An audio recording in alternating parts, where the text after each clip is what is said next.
Welcome, comic book fans, artists, writers, and appreciators of the medium, to the fourth episode of the Panel Pod, where we talk with Myles Higgs, the creator behind the Higgs program. Myles talks to us about the business of self-publishing, world building with other artists, and the importance of setting yourself apart aesthetically. Thank you again so much for listening and supporting these independent artists. Make sure to support Myles and his monthly series, The Higgs Program, with the links in the description. Hey everybody, what's going on? This is the fourth episode of the Panel Pod, and I'm here with Myles Higgins. He has been on this run of the Higgs program, and we're going to get right into it. Tell me about the Higgs program and your plans for the series. Tell me about it. The Higgs program. It is, first off, hi everybody. But the Higgs program is a reality shifting story about the key for humanity's survival stuck in a containment zone and pretty much her journey to get out of it. What does that mean for her? What does it mean to be the key for humanity's survival? It's a lot, but no, I love it. It's going strong. 6 chapters in, more to come. We have official vinyls coming out very soon. And yeah, lots going on. That's amazing, man. Yeah. And you're a self-publisher. You've got your brand, Dear Higgs. Where did all this come from? When did you decide that you wanted to be a creator? You wanted to pursue comics. Tell me about that. I've been reading comics since I could read, really. It's the Power Pack, New Mutants, old X-Men, like 80s, 90s. I've been into all of that since I could remember. So I knew I wanted to make comics. I just didn't know what that looked like or even how to do it. But once I would say 4 or 5 years ago, I just started. I thought I had this great idea in my head, like reality shifting comic book. Like, how often do you see art styles changing in comic book pages? And I thought that was crazy. So I figured out what it takes to do that. What does that mean? And 5 years later, here we are. The ball is slowly rolling, but it's a lot. It's a lot drawing, a lot different art styles. It's a lot writing for it and explaining it. And no, I'm loving the process so far. It's for sure a learning curve, especially comic book industry. It's self-independent in the comic book industry. It's very much of a jumping out of an airplane and putting the parachute as you go type of situation. Absolutely. And, the world building aspects, right from the get, we could see some of the reality shifting between the art. And it's really exciting and a great way to open up your world and kind of flexes your muscles as a writer as well. But I want to know some of the artists you worked with, and, what kind of approaches you gave them from the script, to kind of explore that reality shift that you're talking about. Oof, great. I knew very early on that I had to get another artist to help me because there's no way I can do this sustainably. And I found a great artist. I won't butcher his name.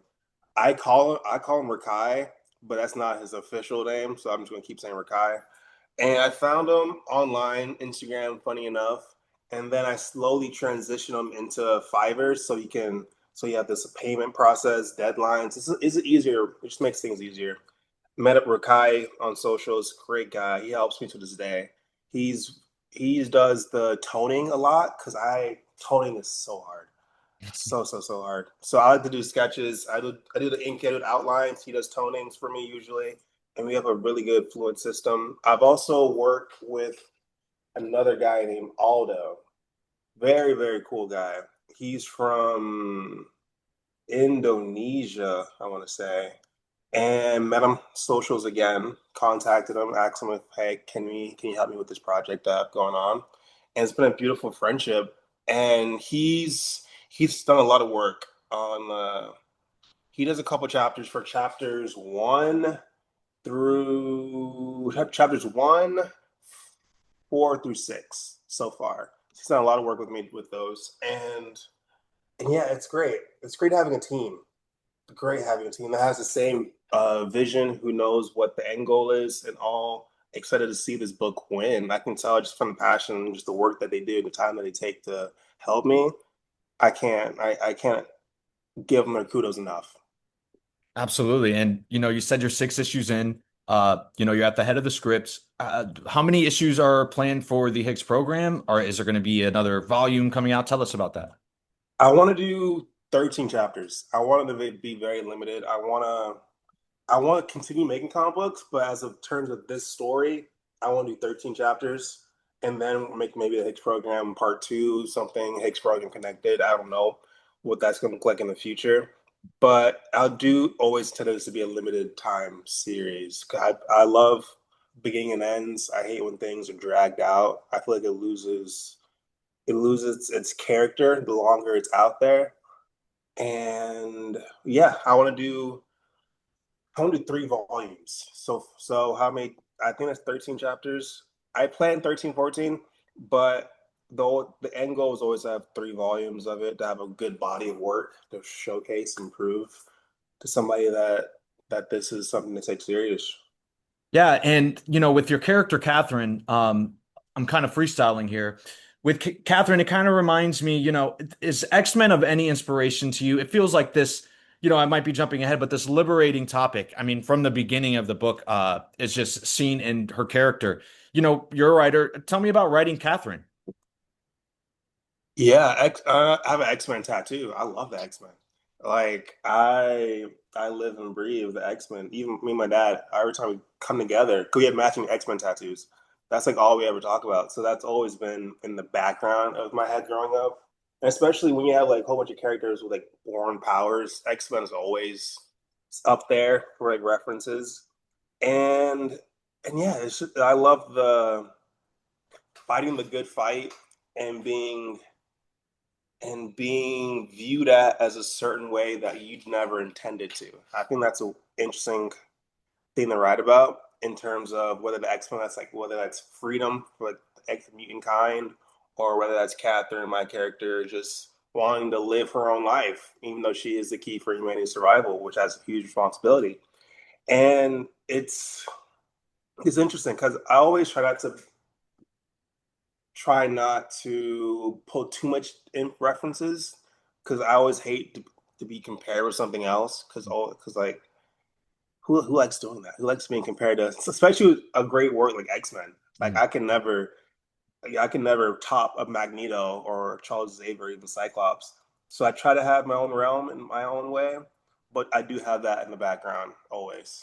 Definitely. And I think mostly where that X-Men idea or feeling that I get from it is just that when you're writing a female character, like Chris Claremont, he was very progressive for his time. He knew how to write female characters, and you do that excellently as well. Tell me also about, fashion and style. You drape these characters in some pretty awesome clothing. I'm looking for an example here, but is fashion, does that mean anything to you, or beauty, I should say, as well, because you're able to construct some of these looks very well. I love fashion. I think fashion is my second love behind comic books.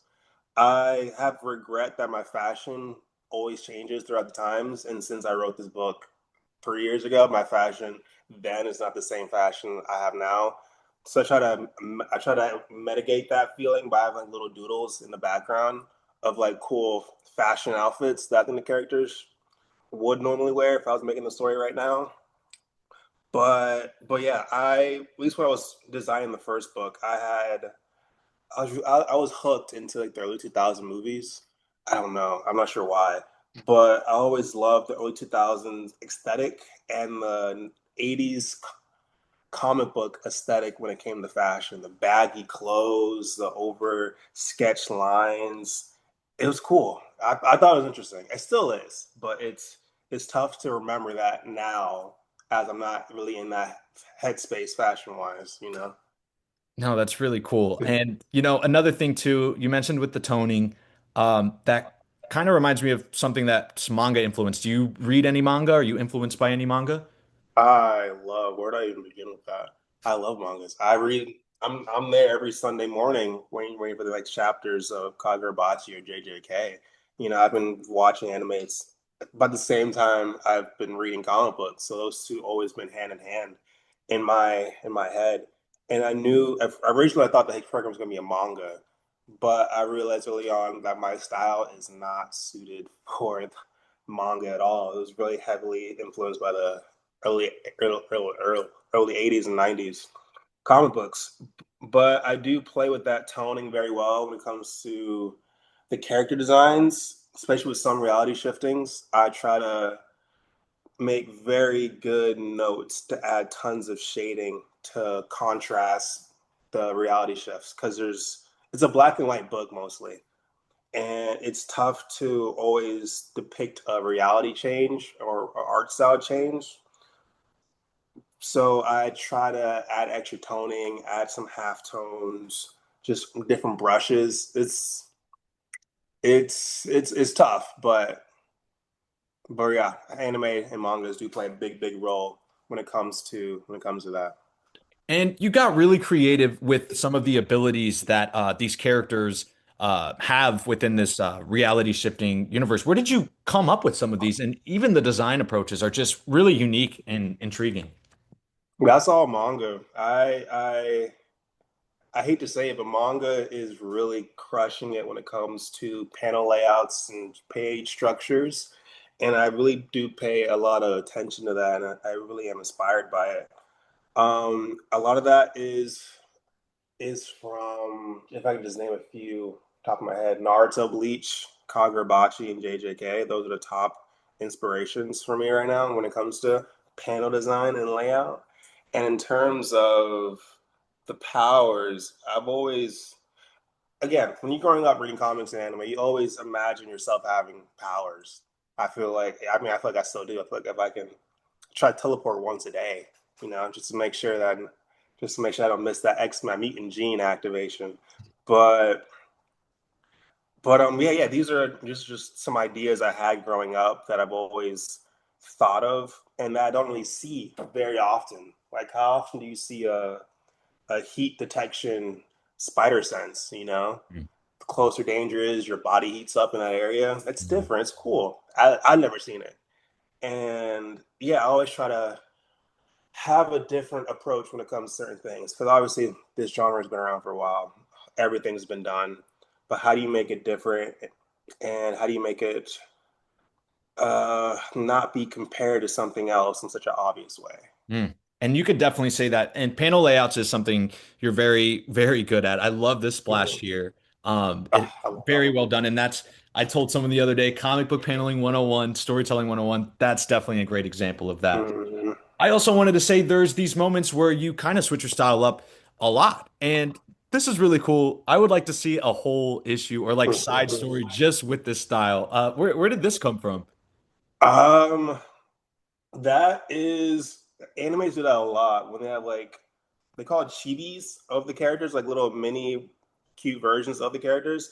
I've always wanted to do that. And I thought that was the best example because at least with chapter in between chapters 1 and 2, there's like a 3 month gap. So I feel like the people just forgot. So I was like, let me just what's a clever way of just catching everybody up? And so I did it in that way with the notebook background and everything.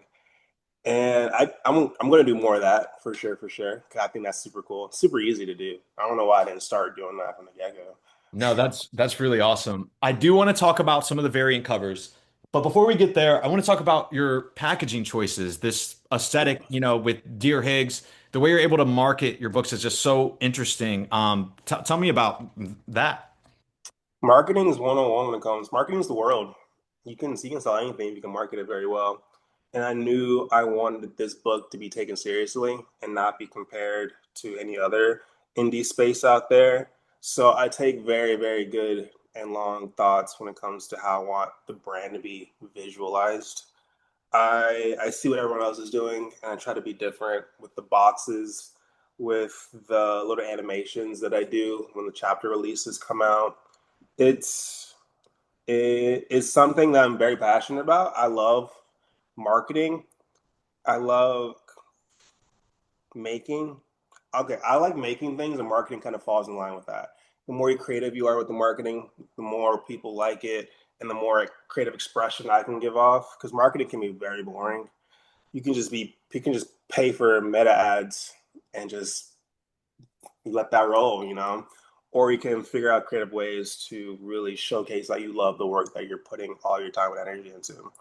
And when it comes to variant covers, I knew I wanted to be in retail from the get-go when I started making chapter 1, and I wanted two options to give suppliers. like this and this. I wanted a cheap version and a premium version, which is the colored version. And I wanted a easier and accessible way for fans to have something, collect something that I didn't see other indie creators do. I just see people do one cover, that's it, which is fine, which is fair, nothing wrong with that. But I want to be a step above and show a little extra effort when it comes to Dear Higgs and the brand. So I do go the extra mile of having a wraparound cover and having an all black and white cover line that does flow way better than the premium version. And I just have a whole bunch of ideas. I have a whole bunch of ideas, and I want to express as many things in a creative way that I possibly can. And people seem to like it. They're selling, even in retail. So I guess I'm doing something right. Absolutely. And you're able to get some of your books into stores as well, correct? hmm So far, we're into one one retail shop. The plan is to get into five or six before the end of this year. And I really wanted to get that started into one, which is the one I go to mostly, so it's easy. I just want to see what that looks like and how what that business side looks like because as a self-published, that means you're ordering the books yourself, you're shipping out the books yourself. And when you have a retailer, they're they're not gonna like keep track of the inventory for you. They're not gonna be looking at the number of books you have on their shelf to see if they're selling or not. You have to go over there, look at it, see if it is. And but luckily for me, since I've been going to the comic book shop and my book isn't for so long, I have a relationship with the guy. I know all the employees there. They're very nice.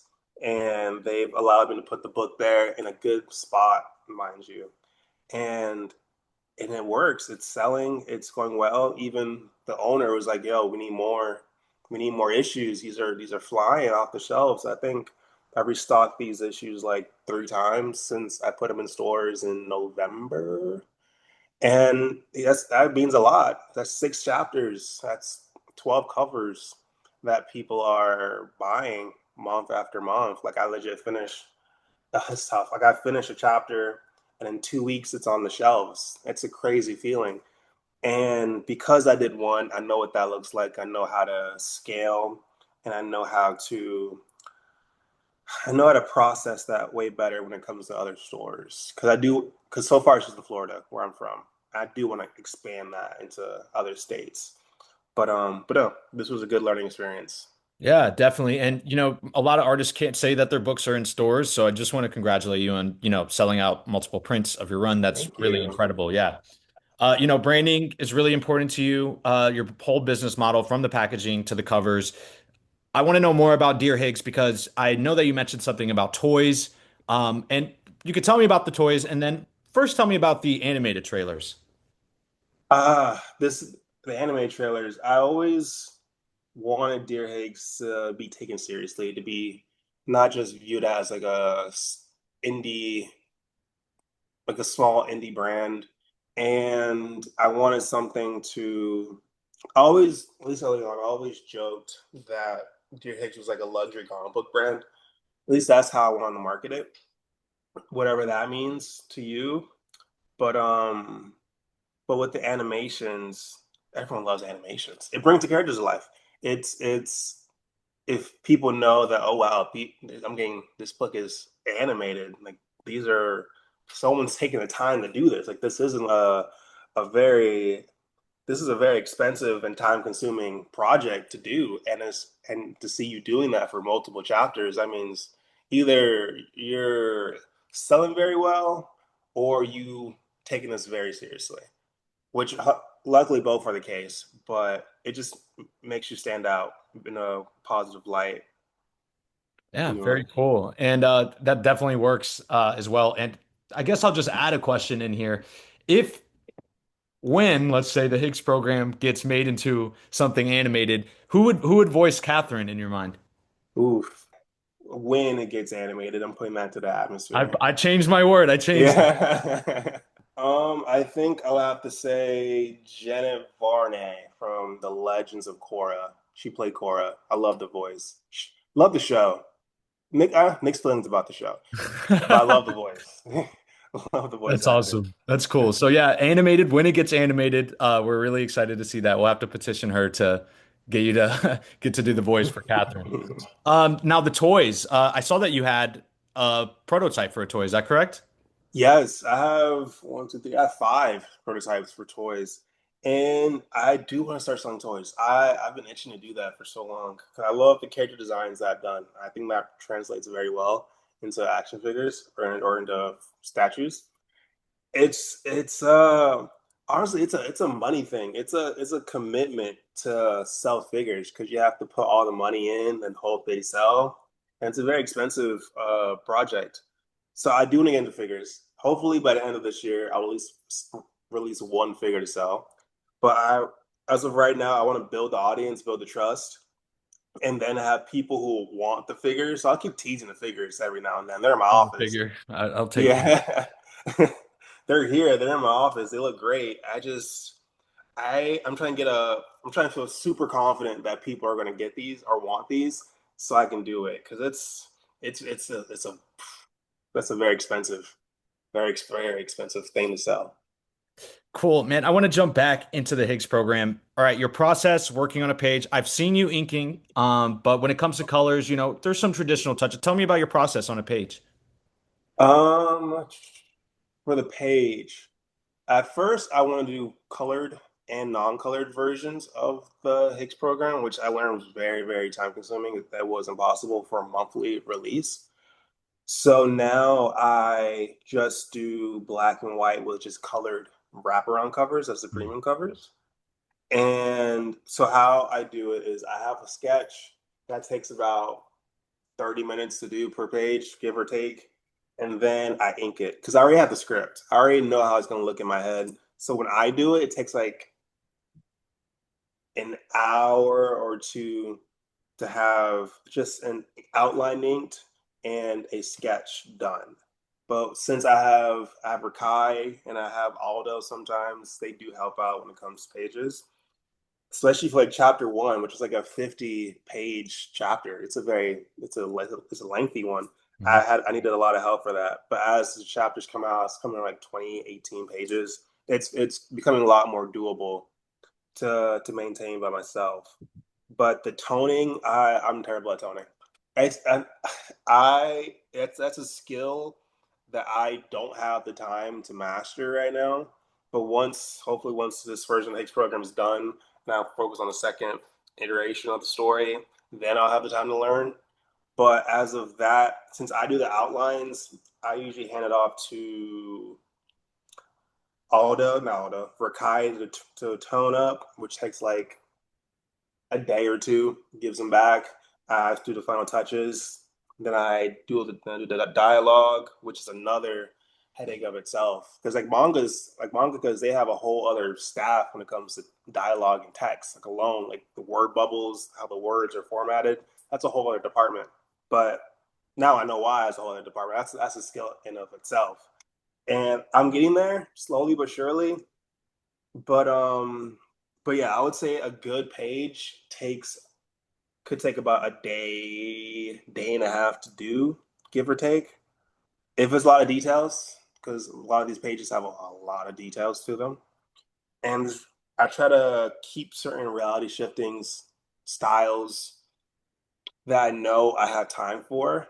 Because I know if you notice in like chapters 2 and 3, that was a lot of toning, a lot of details, a lot of things going on in those chapters.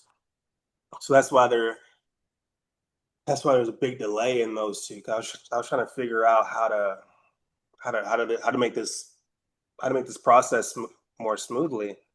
But yeah, I would say about a day or two.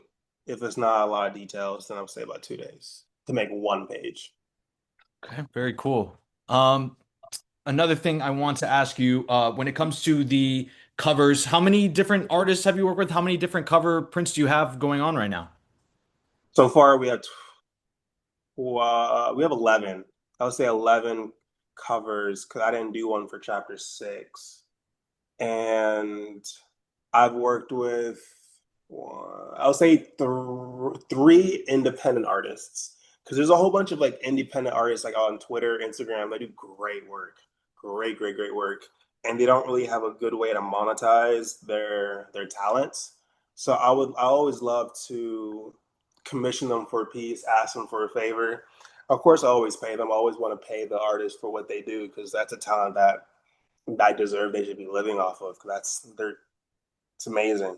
Hmm. And but yeah, I worked with three independent artists so far when it comes to covers, and I'm very honored and proud of the work that they've done so far. I do want to find more people. I just haven't been looking. If I'm being honest, I've been so wrapped around this whole book and just finishing this in retail and marketing that I haven't really been doing it.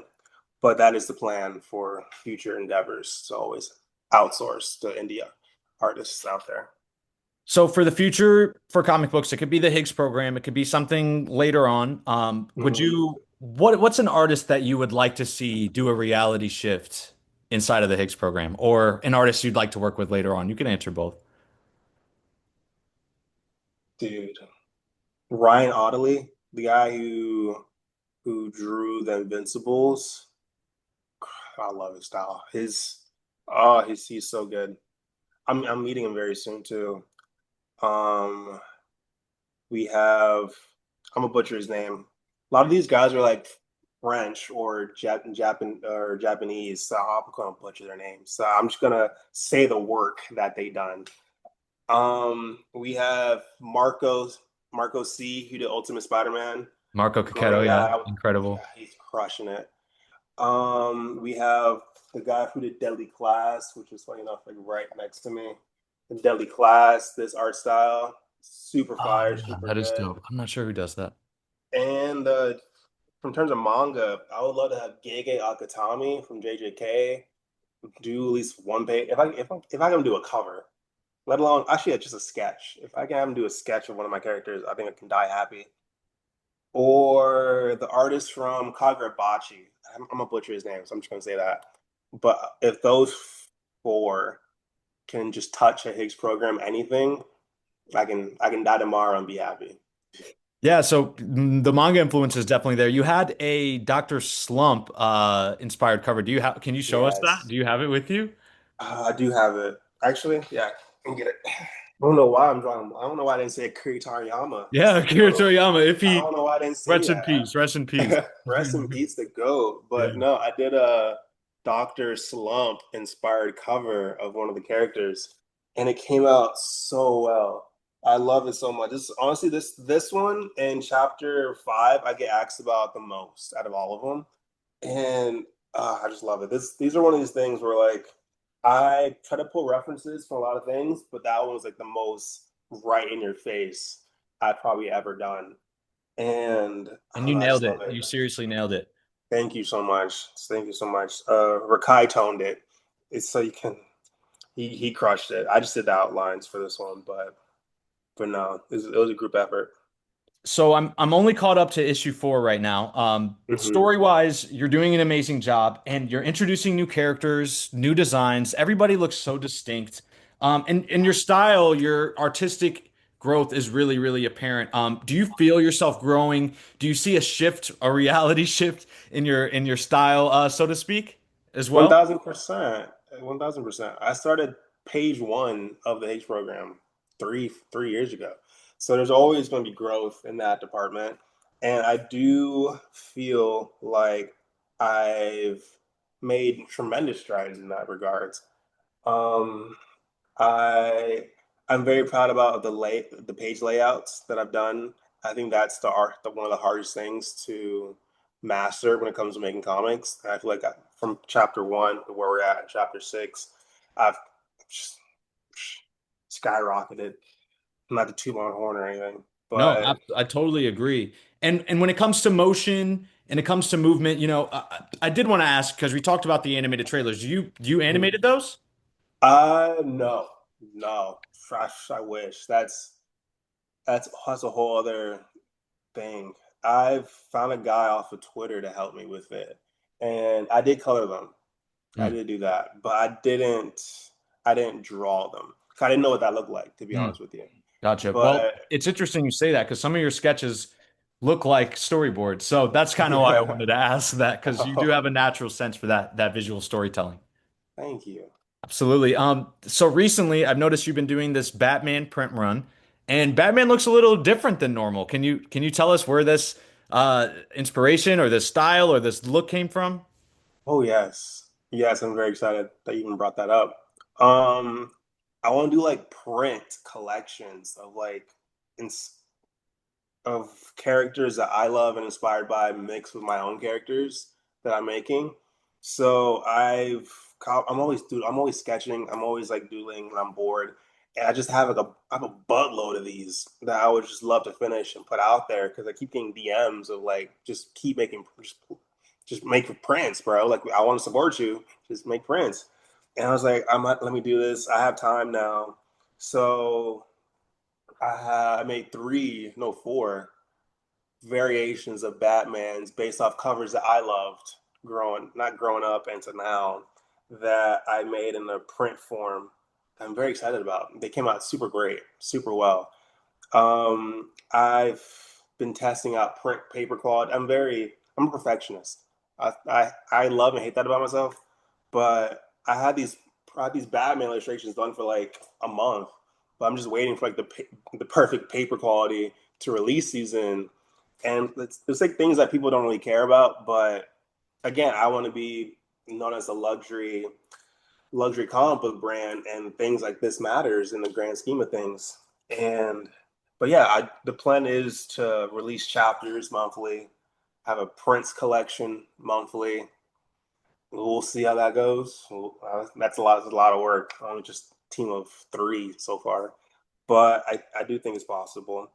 Um, and yeah, I do want to make variant covers of with the same designs. Like I think the Absolute Batman one that I posted yesterday, I think that'll do a great variant cover. That I think I might release with the posters. But next month, Spider-Man, I just finished those. Those look freaking beautiful. But yeah, just having fun, really. That's all it is. So, Batman and Spider-Man, they're awesome characters. We talked about Mhm. X-Men a little bit. If you were to break into the comic book industry in a way that, let's say, Marvel or DC asked you to write or draw a story, what characters would you want to draw? If I can have a Guardians of the Galaxy run underneath my discography, that'd be amazing. If I can do, if it doesn't have to be just Marvel and DC, It could be anything you want. it can be anything. If I can do a Deadly Class run, if I can do Guardians of the Galaxy, or even X Force, underrated. No one ever talks about X Force, but the Uncanny X Force probably changed my life. But just the covers alone, gorgeous. But yeah, if I can get those three, I love ensembles. I love teams. I don't know, Cool, but man. yeah, Towards the end of the interview, we try to like let loose and have a little bit more fun. We talked yeah. business, we talked comic books. What are some of your favorite movies? Oof, my gosh, that's such a tough question.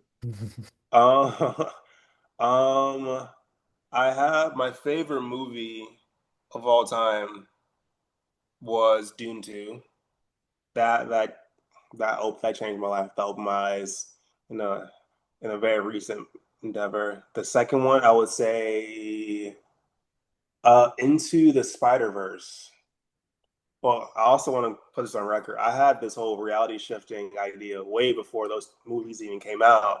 I know that's I know my name's Myles, so it's tough to Right, yeah, just yeah. all like you're I like, know wait a minute. it's a hard You're an argument for alternate me to universe Miles. I know, literally, that's tough. I know, it's ironic, but I had those ideas way before that first movie came out. But, um, but yeah, I would say Dune 2, Into the Spider Verse, and that awkward moment. Not a really superhero movie, but that's just my comfort movie. I can watch that. That awkward moment, I haven't heard of that one. I'll have to check that It's an out. old one. It didn't do very well. I don't know why I love it so much, but Zac Efron, Miles Teller, and Michael B. Jordan, great. Oh, I didn't even, Love yeah, them. I've never even heard of that. That's so cool. Great. Literally all great actors too. Literally, literally. I'm also like I love. I mean, I used to make music growing up, so I love soundtracks. I really pay attention to that, and I do believe those three movies have the best soundtrack that I've probably ever heard in those respected genres. That is Yeah, Spider-Verse definitely has a great soundtrack for sure. so good. Yeah. So yeah, we brought up music a little bit. You're sketching a page or you're working, you're developing your story. What music are you listening to? Um, it's funny. I I take music very seriously as well. A lot of the characters' names are inspired by my favorite artist. Funny enough, like Catherine Fike, I love Dominic Fike. That's my favorite artist of all times. Amy Dean, inspired by Olivia Dean, which again I know her for like 4 years. She's just not blowing up, but it's crazy that these characters and their associated counterparts in real life are blowing up at the same time. But um, but yeah, I'm listening to John Mayer, of course. Yeah, we Huge were able to reference. connect about that. Yeah, Yeah, me and you, we bonded over that one. exactly. Yeah. And I try to, he's mentioned in the book, and I yeah, think literally. one of his songs plays in one of the issues. Yeah, it was, I have, yeah, waiting for the world to change. By my joke, waiting for my world to change based off the story. And I did a stop this train in chapter six. You didn't read, I got to sneak I you haven't five gotten and there yet. six. Oh I know, man. but sent you five and six. I made another John Mayer reference. I just love, that's the guy that me and my dad bonded over. That was my first really interpretation of music. And that really changed how I really compared music in any other sense. I love real instruments. I love real things, and there's nothing more real than John Mayer, especially in Continuum. That album, Incredible I album. don't know what he was doing when he made that album. So you and your dad, you talk about your dad, you guys bonded over music, bonded over comics. Now, one of the last questions I have, you did mention Mhm. Power Pack and some other comics. What are some of the comic book runs when you were a kid that you really liked versus now that you're a creator? Growing up, comic books that I liked were New Mutants. Um, New Mutants, and there was a back when I was growing up, there was like a X-Men story. It's like new X-Men, like there's younger versions of the X-Men characters, like a like academy of them going back and forth with each other. Love that. I love Power Packed as well, but the '90s Power Packed, goated. No one ever talks about these things. I I don't only know know about like why. the 2000s one where there's I like I know. don't know the artist, but it's very like manga looking in terms of Hmm. like the character design. And I think they even had like little books that like weren't comic books as well. I grew up with some of those Hmm. as well. Even Runaways, which turned into a TV show. But I was reading that since I was like in elementary school. I probably should not have been reading that one. That was very much adult rated. And X Force. But as of right now, I'm very much in that indie vibe right now. This is the golden age for indie books. So I try to indulge myself in those worlds. But right now I'm reading Escape, Image Comics. I'm reading the Power Fantasy, Image Comics. Something's Killing the Kids, Boom. DC, I'm reading Absolute Batman. I think everyone's reading Absolute Batman. Yeah. That series is Yeah, that's a running given. me. Yeah. I just finished the Ultimate Spider-Man, so that one ended. Sucks. They're coming back. I'm not sure what that's gonna look like, but they're coming back. But sorry, my bookshelf is like right there, so I'm looking at it to see what else I got. Exquisite Corpses, Yeah, Image when we took a Comics. trip to the comic book store and you put me We on. did. Yeah, yeah. It's great that this is now coming. They're becoming big, like indies.